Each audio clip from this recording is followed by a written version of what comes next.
আজি মটৰ পনীৰ বনাইছিলোঁ আৰু মটৰ পনীৰৰ কাৰণে ইয়াতে পনীৰ লৈছোঁ। এয়া কেশৰ পনীৰ হয়। কেশৰ পনীৰখিনি মই পানীখিনি চেকি পেলাই পনীৰখিনি মই ভাজি লৈছোঁ। অলপ হাফ ফ্ৰাই কৰি ভাজি লৈছোঁ। কেঁচাকৈ মই পনীৰ নিদিওঁ, মই অলপ ভাজিয়ে লওঁ। আৰু এইফালে আলু আৰু মটৰখিনি হৈ গৈছেগৈ গ্ৰেভিটো, আৰু গ্ৰেভিটোত মাংস মছলাই দিয়া হয়। আৰু আজি নিৰামিষ কাৰণে মই পিঁয়াজ নহৰু দিয়া নাই। ইয়াতে মই দিছোঁ বিলাহী দুটা, আদা আৰু জিৰা দিছোঁ। দি পেলাই ভালদৰে এটা পেষ্ট বনাই লৈছোঁ।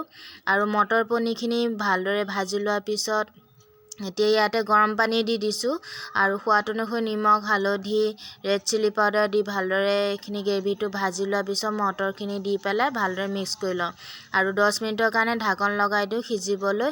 আৰু ইয়াতে গৰম পানী দিছোঁ। মই ঠাণ্ডা পানী তৰকাৰীত নিদিওঁৱেই, বেছিভাগ গৰম পানীয়ে দিয়া হয়।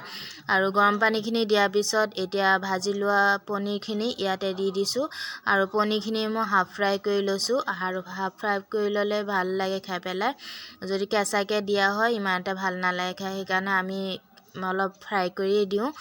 আৰু তৰকাৰী ঠাণ্ডা দিনত মটৰ পনীৰ খাই ভালেই লাগে। এনেকুৱা ৰুটিৰ লগতো খাই ভাল লাগে বা পৰঠাৰ লগতো খাই ভাল লাগে।